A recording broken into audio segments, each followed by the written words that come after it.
Hey everyone, welcome back to Chaos Zero Nightmare. In today's video, we're diving into a breakdown of character strengths and weaknesses for the upcoming launch. You can check out the awesome setup the team at Pride Win has put together for us. Now, there won't be a tier list, at least not at launch, and I think that's a brilliant move. The beta was super short, only covering the early game, and we're still in the dark about how the endgame will play out. They've already tweaked some characters, and more changes are on the horizon, so a tier list right now could just mislead you. That said, this brings me to a key point.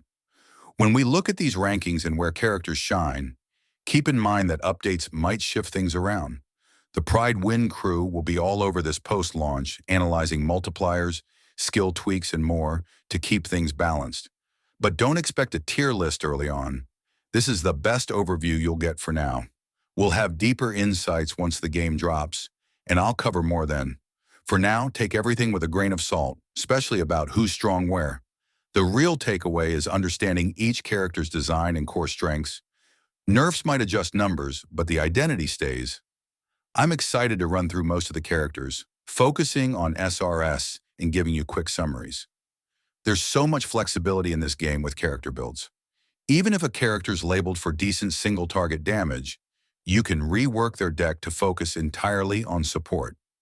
The variety of playstyles is what makes this game stand out. You won't just follow a guide. You'll adapt to what you pull and make it work. That's a huge win for me.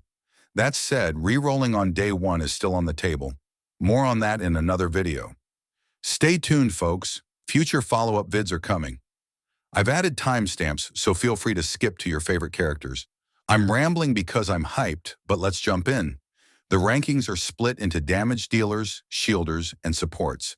You'll notice damage dealers have criteria like single target damage, AoE damage, AP efficiency, and utility, while shielders focus on raw damage, shielding, AP efficiency, and utility.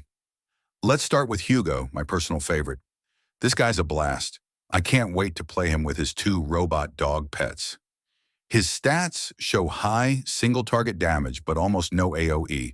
His ultimate does some AoE, but he's a single-target specialist with follow-up attacks. He's decently AP efficient, and you can upgrade him to improve that. His kit revolves around hunt stacks. Targeted attack cards deal 70% extra damage and reduce the stack by 1 up to 5. The catch? Only targeted attacks count, not random or AoE cards, so you'll need precision. Upgrades like extra hunt damage, 40% boost, or Outbreak of War, starts in hand, can shape his playstyle. Pair him with AP-efficient teammates for stacking and dumping damage. Perfect for endgame potential. Next up is Karen, a versatile damage dealer who can handle single target or AoE with the right support. He's AP-hungry, so pair him with AP generators like Mika, who's free and boosts his exhaust mechanic. Karen banishes cards to ramp up damage, making him beginner-friendly with Mika's help. High damage potential either way, depending on your build. Then there's Luke, who generates bullets with crits, a beta weakness since low crit rates hurt him. His zero-cost bullets are great, but he'll shine more in the endgame with better crit stats. Play around to see if he clicks for you. Malin's an all-rounder with single-target focus. She's self-sufficient with draw power, self-buffs, and AP efficiency. Her epiphanies let her draw 2 basic cards, reduced to 0 cost, 50% damage, shield boost, and apply passion weakness for elemental advantage. Starts in hand too. With Ember buffs, she's a universal DPS who pairs with any support. Runo offers multiple playstyles with dirge bullets. Upgrade them to 0 cost and draw a card per use, or let them discard for random damage. Her flexibility makes her a blast, perfect for niche decks like pairing with Hugo.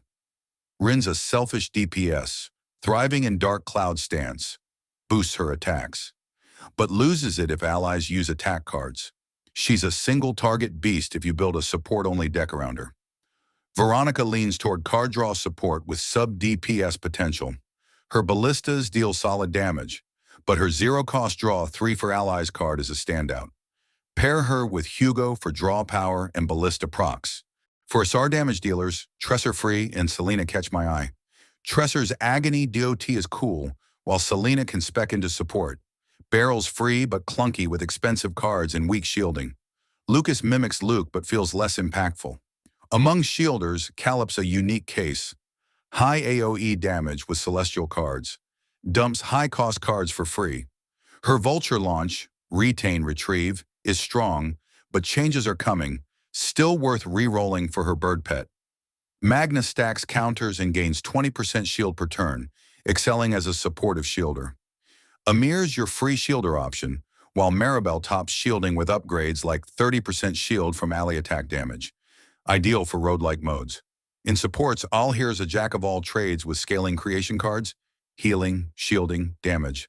But she's confusing. Build a team around her. Mecha, our free SR, shines with AP generation via tides. 3 tides equals 1 AP. At max dupe, 2 tides give 1 AP. Free cards can net 3 AP, though they exhaust. Her upgrades add healing or shield tech. Nar buffs morale plus 20% damage. Great for multi-hit characters and enables joint attacks with a unique draw pile activation effect. Ray buffs 1-cost cards plus 40% damage in basics, synergizing with Malin. Cassius is an endgame card draw king with his select from draw pile card, quest-based but powerful. This setup avoids a premature tier list, focusing on character identities instead.